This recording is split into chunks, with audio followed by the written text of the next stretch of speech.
Hello everyone, स्वागत है आपका हिंदुस्तान के सबसे बड़े ऑनलाइन प्लेटफॉर्म पर जिसका नाम है अनअकैडमी। मैं हूं नदीम खान, मैं दिल्ली मुखर्जी नगर के निकट से लाइव हूं और आप देख रहे हैं स्ट्रैटेजी वीडियो। वैकल्पिक विषय का चयन कैसे करें। बहुत टाइम से बच्चों के जो सवाल हैं वो वैकल्पिक विषय पे लगातार आते हैं और कि सर वैकल्पिक विषय का जो जो चुनाव है वो कैसे किया जाए। दूसरी चीज़ यहाँ पर यह है कि बहुत से जो स्टूडेंट हैं वो वैकल्पिक विषय सेलेक्ट कर लेते हैं, लेकिन बाद में चलकर वो वैकल्पिक विषय चेंज करते हैं, फिर दूसरा वैकल्पिक विषय लेते हैं। एक तो ये मुद्दा है, ठीक है, इसमें बहुत नुकसान होता है। तीसरी चीज़ ये है कि आज वर्तमान में हिंदी माध्यम का बच्चा अगर आईएएस बन रहा है तो उसमें सबसे बड़ा जो रोल है वो वैकल्पिक विषय का आ चुका है। तो ये तीन जो हमारे सामने समस्याएं हैं, तीन जो चीज़ें हैं, आज हम लोग जो है इन्हीं तीन बातों पर डिस्कस करने वाले हैं, है ना। पहली चीज़ तो ये कि वैकल्पिक विषय का चयन कैसे करें। दूसरी चीज़ ये कि वैकल्पिक विषय अगर आपने गलती से ऐसा चुन लिया, दूसरा चुन लिया, तो फिर क्या होना चाहिए, और जो लोग वैकल्पिक विषय जाकर चेंज करते हैं बाद में तो वो क्या होता है, उसका क्या होता है। तीसरी चीज़ ये कि वर्तमान में आईएएस बनना है तो वैकल्पिक विषय पर आपका कमांड होना ज़रूरी है। अगर नहीं होगा तो फिर बहुत मुश्किल हो जाएगा सिलेक्शन आपका। तो इन्हीं समस्याओं पर आज हम लोग डिस्कस करने वाले हैं। तो चलिए आप सभी तैयार हो जाइए। सबसे पहले तो हम लोग क्लास को शुरू करने जा रहे हैं। Let's crack UPSC CSC Hindi, let's crack it. और बच्चों, यहाँ पर मैं आप लोगों से कहूँगा कि जिन बच्चों ने अनअकैडमी का लर्निंग ऐप डाउनलोड नहीं किया वो डाउनलोड करें, क्योंकि कभी कभी स्पेशल क्लासेस अनअकैडमी के ऐप पर भी हम लोगों की होती हैं, तो वहाँ आप क्लास कर सकते हैं। तरीका ये है कि आप अनअकैडमी का लर्निंग ऐप डाउनलोड करने के बाद मेरा प्रोफाइल नेम सर्च करेंगे, NADIM, है ना। क्या सर्च करेंगे? मेरा प्रोफाइल नेम MOHDNADIM। थोड़ा सा बच्चों, एक मिनट, मेरा जो प्रोफाइल नेम है वो सर्च करेंगे MOHDNADIM, ठीक है। और फिर मुझे फॉलो कर दीजिए ताकि मेरी कोई क्लास अनअकैडमी के ऐप पर हो तो आप ले सकें। यहाँ से आप मेरे बारे में जान सकते हैं। ये अनअकैडमी के टॉप एजुकेटर्स हैं और यहाँ पर मैं आपको बताना चाहता हूँ कि अनअकैडमी का अपना एक रिजर्व प्लेटफॉर्म है जिस पर अनअकैडमी बच्चों के एडमिशन लेती है दो तरीके से, प्लस और आइकॉनिक। प्लस जो है अनअकैडमी का नॉर्मल एडमिशन प्लान है जिसमें आपको वो सारी सुविधाएं मिलेगी जो एक इंस्टीट्यूट अपने बच्चों को देता है। प्लस में एडमिशन के लिए आप 1 साल, 2 साल या 3 साल का प्लान चुन सकते हैं। यहाँ कोड आप देख रहे हैं MNUS, अगर इसको आप यूज़ करेंगे तो 10% आपकी फ़ीस कम हो जाएगी। तो आप MNUS कोड को यूज़ करिए 10% फ़ीस कम करने के लिए। अनअकैडमी का जो दूसरा प्लान है वो आइकॉनिक है। तो अगर आप अनअकैडमी पर आइकॉनिक सब्सक्रिप्शन लेते हैं तो आपको अनअकैडमी की तरफ से एक कोच या गाइड भी प्रोवाइड कराया जाएगा। इसमें प्लस की सारी सुविधाएं मिलेंगी। साथ में 1 साल, 2 साल या 3 साल के लिए आप एडमिशन ले सकते हैं। यहाँ फीस लिखा हुआ है, देख लीजिए। कोड की जगह इसमें भी आप यूज़ कर लीजिए MNUS, 10% आपकी फ़ीस कम हो जाएगी। अब हम लोग आगे बढ़ते हैं। यहाँ पर थोड़ा सा मैं बताऊं कि अनअकैडमी जो है कम्बैट नाम की एक प्रतियोगिता चला रही है, तो इसमें आप शामिल हो सकते हैं। करना क्या है कि आपको अनअकैडमी का लर्निंग ऐप डाउनलोड करिए। अनअकैडमी कम्बैट नाम की प्रतियोगिता चला रही है, इसमें आप शामिल हो सकते हैं। अनअकैडमी का लर्निंग ऐप डाउनलोड करिए। कम्बैट नीचे देखेंगे, लर्निंग ऐप के नीचे कम्बैट लिखा होगा, लर्निंग ऐप के नीचे कम्बैट लिखा होगा, इस पर क्लिक करिए। कोड की जगह आप यूज़ कर लीजिए MNUS, ये आपके लिए अनलॉक हो जाएगा। इसमें आप संडे को शामिल हो सकते हैं और जीतने पर मिलेंगे आपको ढेरों इनाम। यहाँ पर आपको बता दूं कि अनअकैडमी ने नए बैचेस का ऐलान भी किया है। आप अपनी सुविधा के अनुसार नए बैचेस में शामिल हो सकते हैं, है ना। जैसे देख सकते हैं 6 months batch course for UPSC CSC, जैसे देखिए 6 months batch 6 months batch course for UPSC CSC, complete 1 year batch course for UPSC CSC 2022। आप यहाँ पर ना कोड की जगह आप डालेंगे MNUS। अगर आपको एडमिशन लेना है इस बैच में तो MNUS कोड डालिए। और फिर हम लोग सीधे आ जाते हैं, आगे बढ़ते हैं आज के टॉपिक पर। तो बच्चों, आज का जो टॉपिक है बड़ा गंभीर विषय है। काफ़ी दिनों से मैं सोच रहा था कि आपके सामने ये जो टॉपिक है ये लेके आऊँ, क्योंकि ये समस्या बार बार आती है। मैं स्वयं भी ऑप्शनल की जो क्लासेस है वो लेता हूँ, और हिस्ट्री ऑप्शनल जो है सब्जेक्ट मैं यूपीएससी सीएससी के बच्चों को पढ़ाता हूँ। तो मुझे लगा कि मैं आप लोगों के सामने ये टॉपिक एक बार लेके आऊँ। ये देखिए, ऑप्शनल का जो विषय है, पहली चीज़ तो मैं आपको ये बताना चाह रहा था कि ऑप्शनल का जो विषय है ये इतना ज़्यादा इम्पोर्टेंट है कि हिंदी माध्यम के बच्चों के सिलेक्शन में अब वैकल्पिक विषय निर्धारक बन चुका है। यानी अगर आपको आईएएस बनना है, अगर आप इन फ्यूचर आईएएस अधिकारी बनना चाहते हैं, और अगर आप हिंदी माध्यम से हैं, तो आप थोड़ा सा अलर्ट हो जाइए। आप ना ऑप्शनल विषय पर ध्यान दीजिए, क्योंकि आपके सिलेक्शन में ये बहुत बड़ा रोल इस समय प्ले कर रहा है। मेरी बात आप समझ गए ना? हिंदी माध्यम का जो बच्चा होता है, नॉर्मल अगर आप जनरल स्टडीज़ में देखते हैं या फिर जो है आप बाकी चीज़ों में देखिए, सीसेट है, जनरल स्टडीज़ है, बाकी चीज़ों में देखिए, लेकिन ना ऑप्शनल जो है निर्धारक है, यही आपके नंबर को बढ़ाता है।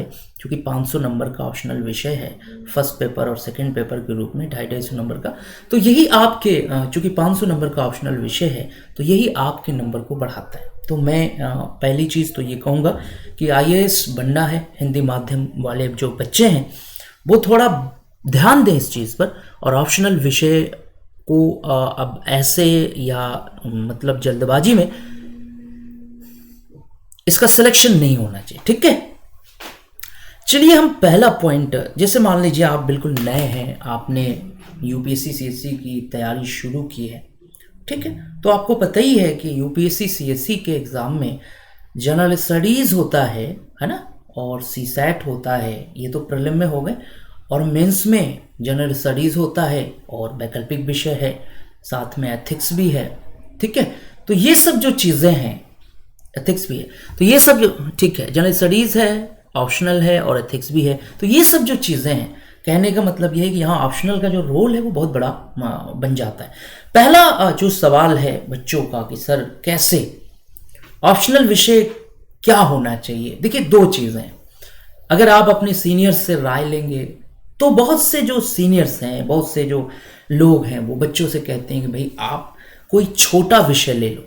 समझ में आ गया? कोई छोटा विषय ले लो, जैसे पब्लिक एडमिनिस्ट्रेशन का जो नाम ले लेते हैं, है ना, पब्लिक एडमिनिस्ट्रेशन, लोक प्रशासन जो विषय है, ये सबसे छोटा माना जाता है सिविल सर्विसेज में। वो कहेंगे सबसे छोटा ले लो, ठीक है, और या फिर जो है कोई और विषय बता देंगे कि आप ये ले लो, ये अच्छा चल रहा है, इस समय ये स्कोरिंग है, इस पर नंबर आ रहा है। देखिए ये सारी बातें ठीक है, हम कह रहे हैं यहाँ पर एक बात आपको मैं समझाऊं। आप अगर आपको साग और रोटी पसंद है, आप पनीर पसंद नहीं करते, साग रोटी पसंद है, तो लोग आपसे कहेंगे कि अरे पनीर खा लो यार, पनीर तो बड़ी एनर्जेटिक होता है, बड़ा उसमें प्रोटीन पाया जाता है, तमाम चीज़ें। लेकिन आपको साग रोटी पसंद है, तो अगर इन दोनों में सिलेक्शन करना हो तो आप क्या चुनोगे? हमें लगता है अगर आपको साग रोटी पसंद है तो आपको साग रोटी चुनना चाहिए। क्यों? क्योंकि वो आसानी से डाइजेस्ट हो जाएगा आपको, क्योंकि वो आपको पसंद है। पनीर खाएंगे तो हो सकता है वॉमिटिंग भी हो जाए, तो क्या ज़रूरत है पनीर खाने की भैया? जो चीज़ आपको पसंद है, मतलब ऑप्शनल में जो सबसे वाहिद चीज़ है वो आपका इंटरेस्ट होता है। अगर आपका इंटरेस्ट है, किसी ने लिखा है कि दिल लगी दीवार से तो परी क्या चीज़ है। भाई आपका इंटरेस्ट अगर किसी सब्जेक्ट पर है और वो सब्जेक्ट बहुत बड़ा है, सपोज दैट मान लो हिस्ट्री ही है, हिस्ट्री बहुत बड़ा सब्जेक्ट है, लेकिन आप हिस्ट्री को लाइक करते हैं, हिस्ट्री पढ़ने में आपको मज़ा आता है, तो फिर आप क्यों लोक प्रशासन ले रहे हो? लोक प्रशासन छोटा ज़रूर है, लेकिन ये आईएएस का एग्ज़ाम है, आप इसको ऐसे देख के नहीं। सबसे ज़रूरी चीज़ है, सबसे पहले आप अपने इंटरेस्ट को प्रेफर करिए। सबसे पहले मैं आपसे जितनी बार कहोगे उतनी बार ये बात बोलूँगा बेटा कि आप सबसे पहले अपने इंटरेस्ट को प्रेफर करेंगे, समझ में आ गया। सबसे पहले आप इंटरेस्ट को प्रेफर करिए, मतलब वो विषय चुनिए जो जिस विषय को पढ़ने में आपको मज़ा आता हो, जिस विषय में आपकी रुचि हो, चाहे वो कोई भी विषय हो। समझ में आ गया कि नहीं आ गया? जैसे होता है कि बहुत से बच्चे मैथमेटिक्स की बात करने लगते हैं, फिजिक्स की बात करते हैं, तो उनसे एक ही सवाल मतलब पूछने को आता है कि आप ये बताइए मैथमेटिक्स आप क्यों लेना चाहते हैं। तो अगर बच्चा कह रहा है कि सर मैथमेटिक्स में मुझे बहुत रुचि है, तो डेफिनेटली वो मैथमेटिक्स में ईश्वर की दया से बहुत अच्छा नंबर पाएगा।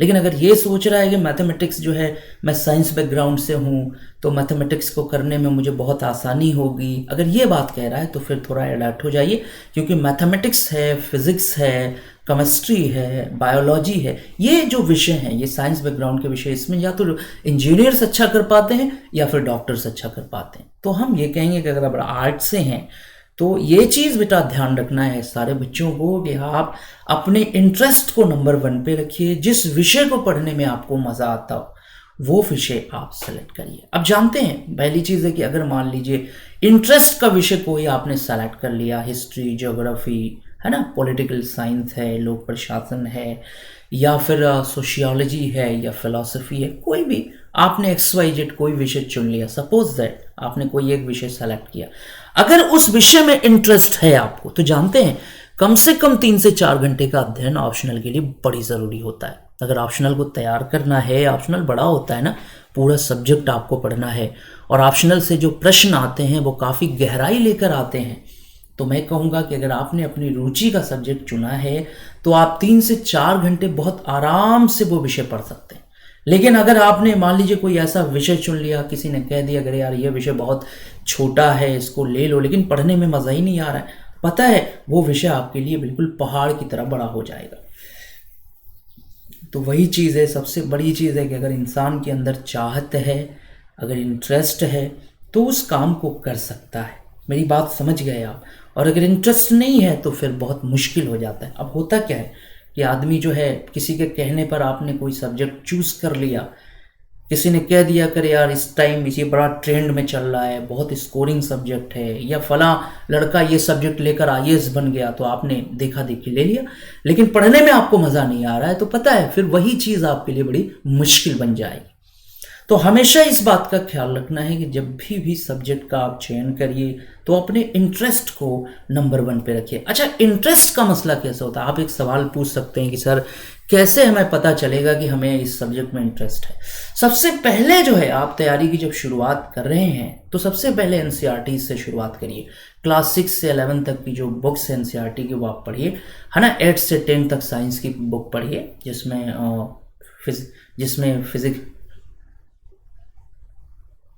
जिसमें फिजिक्स है, केमिस्ट्री है, बायोलॉजी आ जाती है। उसके बाद ना क्लास 6 से 12 तक की NCERT पढ़िए, तो आपको एक अंदाज़ा लग जाएगा कि कौन सा ऐसा सब्जेक्ट है जो पढ़ने में मुझे बहुत मज़ा आता है, जिसको पढ़ने में मुझे लगाव बहुत ज़्यादा है। तो उसके बाद जो है ऑप्शनल को सेलेक्ट करने में जल्दबाजी नहीं करनी चाहिए आदमी को। बिल्कुल जल्दबाजी मत करिए कि नहीं यार हमने तैयारी शुरू कर दी है तो बस 1 डे से ही हमने ऑप्शनल सेलेक्ट कर लिया। नहीं, ऑप्शनल को पहले सेलेक्ट मत करिए, पहले आप NCERT पढ़िए क्लास 6 to 12। जिस विषय में आपको मज़ा आ रहा है वो विषय आप जो है ऑप्शनल के लिए रखिए। समझ में आ गया? अच्छा, एक चीज़ और है कि ऑप्शनल अगर आपने सेलेक्ट कर लिया कि मुझे हिस्ट्री या ज्योग्राफी अच्छी लग रही है या पॉलिटिकल साइंस अच्छा लग रहा है या पॉलिटिकल साइंस, हिस्ट्री, ज्योग्राफी या पॉलिटिकल साइंस अच्छा लग रहा है, तो आप उस विषय के विशेषज्ञ से मिलिए। जैसे मान लीजिए आपके कोई सीनियर हो या कोई टीचर हो जो उस विषय के विशेषज्ञ हैं, तो आप उनसे एक बार बात करिए कि सर ये विषय हम लेना चाहते हैं, थोड़ा आप कुछ हमें बताइए। तो अगर वो विशेषज्ञ हैं तो आपको बताएंगे कि भाई उस विषय की कमियां क्या हैं और उस विषय की अच्छाइयां क्या हैं, वो बताएंगे आपको।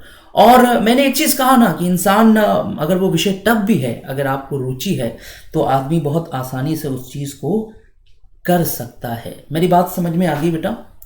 किसी को कोई दिक्कत तो नहीं है ना? ये चीज़ क्लियर हो रही है ना? तो यही चीज़ मैं आप लोगों को बता रहा था कि आप उस विशेषज्ञ से पूछिए कि सर हम ये विषय लेने जा रहे हैं, आप हमें कुछ बता दीजिए, गाइड लेने जा दीजिए। गाइड हम ये विषय लेने जा रहे हैं, कुछ हमें गाइडलाइन कर दीजिए। तो वो आपको ज़रूर गाइडलाइन करेंगे, ठीक है। ये चीज़ें बहुत ज़रूरी है। और उसके बाद मैं आपको बताऊंगी, जैसे मान लीजिए आपने कोई वैकल्पिक विषय XYZ कोई भी सर्च कर लिया, कोई भी आपने ले लिया, तो वैकल्पिक विषय ठीक है, आप उसके पढ़ने की शुरुआत करेंगे, ठीक है। उसके बाद वैकल्पिक विषय में नंबर पाने के लिए, है ना, पढ़ाई के साथ साथ लिखना भी ज़रूरी है। सबसे बड़ी चीज़ है राइटिंग स्किल, कि जो क्वेश्चन है उसकी फ्रेमिंग आप कैसे करें, कैसे लिखेंगे कि आप जो है बहुत अच्छा करें, आप गागर में सागर भर दें। क्योंकि ये भी तो चीज़ है कि मान लीजिए आप बहुत अच्छा कोई विषय है, आप बहुत अच्छा उसमें पढ़ते हैं, बहुत अच्छी रुचि है आपकी, लेकिन लिखने की शैली नहीं है। मेरी बात समझ में आ गई? जैसे मान लीजिए आप का किचन है और किचन में सारे सामान मौजूद हैं, हर चीज़ मौजूद है, आप बहुत अच्छा पनीर की सब्ज़ी बना लेते हैं, सपोज दैट बहुत अच्छी पनीर की सब्ज़ी बना लेते हैं आप, आपके घर कोई मेहमान आ गया। अब सब्जी बनाना अलग चीज़ है और मेहमान को परोसना अलग चीज़ है। बनानी आनी चाहिए तो ज़रूरी है। अब मेहमान को जब आप परोस रहे हो तो परोसने का तरीका, परोसने का मतलब क्या है, आपके लेखन शैली से, कि आपकी जो जानकारी है वो कैसे आप उसको प्रस्तुत कर रहे हैं, उसका प्रस्तुतिकरण कैसा, ये बड़ा मायने रखता है। बहुत मैंने देखा बहुत बच्चे जानकार होते हैं, लॉट ऑफ नॉलेज है उनके पास, बट उसको प्रस्तुत करने का तरीका नहीं है, लेखन शैली अच्छी नहीं है। बहुत मेंस दे रखा है भाई, क्या तो मेरा मेंस हो नहीं रहा है, सिलेक्शन हो नहीं रहा है, तो प्रॉब्लम कहाँ पे है? प्रॉब्लम है प्रस्तुतिकरण पे, प्रॉब्लम है लेखन शैली पर। तो अब इसके लिए ज़रूरी है कि आप जो टॉपिक मान लीजिए पढ़ रहे हैं, उस टॉपिक पर विगत वर्षों में जो सवाल आए हैं, यूपीएससी के विगत वर्षों में जो सवाल आए हैं, उन सवालों को उस टॉपिक पर आप लिखिए। मान लीजिए 250 शब्दों का प्रश्न है, उसको लिखिए। लिखने के बाद आप उसको अपने किसी सीनियर को दिखाइए, जो मेंस दे रहे हैं या जिन्होंने मेंस क्वालिफाई, जो मेंस दे रहे हैं या जो उस सब्जेक्ट के जानकार हैं, उन्हें वो चीज़ लिख के दिखाइए कि सर हमने एक क्वेश्चन लिखा है, ज़रा देखिए। क्योंकि देखिए एक बार आपको मैं बताऊं, हर क्वेश्चन दिखाने की ज़रूरत नहीं पड़ती, लेकिन शुरुआत के क्वेश्चन आपको दिखाने पड़ेंगे। क्यों? क्योंकि सबसे बड़ी चीज़ क्या है ना, कि फ्रेमिंग करना, क्वेश्चन की फ्रेमिंग करना ज़रूरी है। क्वेश्चन जब आप लिख रहे हैं तो उसमें भूमिका कैसे लिखी जानी चाहिए, बीच के जो भाग हैं वो कैसे होंगे, जो उसका परिणाम है वो कैसे आप लिखेंगे। तो ये जो स्किल है ना, ये स्किल आदमी बहुत सीखता है बेटा, तब आता है। क्योंकि राइटिंग स्किल जो होती है वो एक कला है, लिखना भी एक कला है, तो इसको आपको करने में वक्त लगता है। तो इसीलिए तो मैं कह रहा हूँ कि ऑप्शनल जो विषय है, इस पहली तो चीज़ ये है कि इसका सिलेक्शन बहुत सतर्कता से करिए। जब आप सेलेक्ट कर लीजिए, और सिलेक्शन के लिए रुचि को नंबर 1 पे रखिए। जब आप सेलेक्ट कर लीजिए सब्जेक्ट, तो किसी अच्छे विशेषज्ञ से आप जुड़िए, उनसे गाइडलाइन लीजिए, लिखने की शैली सीखिए कि भाई क्योंकि देखो ऐसा होता है कि जो क्वेश्चंस अराइज होते हैं, जो सवाल पूछे जाते हैं यूपीएससी सीएससी में, वो एक पोर्शन होता है हर टॉपिक का, वहाँ से क्वेश्चन पूछे जाते हैं ऑप्शनल के। हालांकि पढ़ना तो आपको पूरा पड़ेगा, लेकिन जो विशेषज्ञ होता है वो आपको गाइड कर देगा, भाई देखिए ये सवाल बहुत कीमती है, इसको आप तैयार करिए। लिखने की शैली, अच्छा नोट्स बनाना ज़रूरी होता है, आप नोट्स बनाइए। नोट्स बनाकर अपना नोट्स एक जगह पे रखिए, ताकि जब आपका एग्ज़ाम करीब हो तो आपको उसको रिवाइज करने में आसानी हो, ठीक है ना। तो मैंने बड़ा कुछ चीज़ों पे डिस्कस किया। अच्छा होता क्या है, कभी कभी बच्चे किसी के कहने में, किसी के समझाने में, या कोई बच्चा आईएएस बन गया उसके इलाके में, तो किस विषय से आईएएस बना, तो ये फलां विषय से आईएएस बन गया, है ना। किस विषय से आईएएस बना, तो फलां विषय।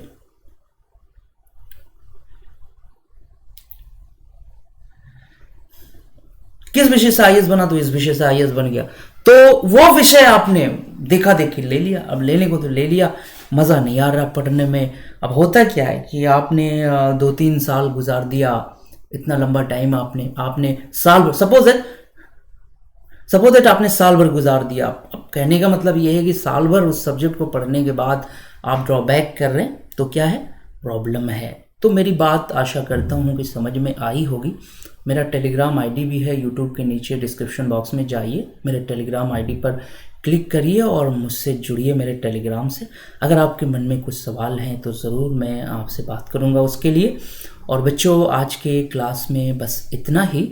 और यहाँ पर थोड़ा सा मैं आपको एक इम्पॉर्टेंट जानकारी दे रहा हूँ। अनअकैडमी पर एक समिट का आयोजन हो रहा है। समिट का नाम दिया गया है 2.0। तो आप 20 फरवरी और 21 फरवरी को ये 2 दिन समिट है, आप ज्वाइन करिए। ये जो विभूतियाँ हैं ये लोग उस समिट में आ रहे हैं, जैसे कैलाश सत्यार्थी, ये आपके नोबेल प्राइज़ जो है वो विनर रहे हैं, और दीपक गुप्ता और जयेश राजन और दुर्गा शक्ति नागपाल जो कि IAS अधिकारी हैं।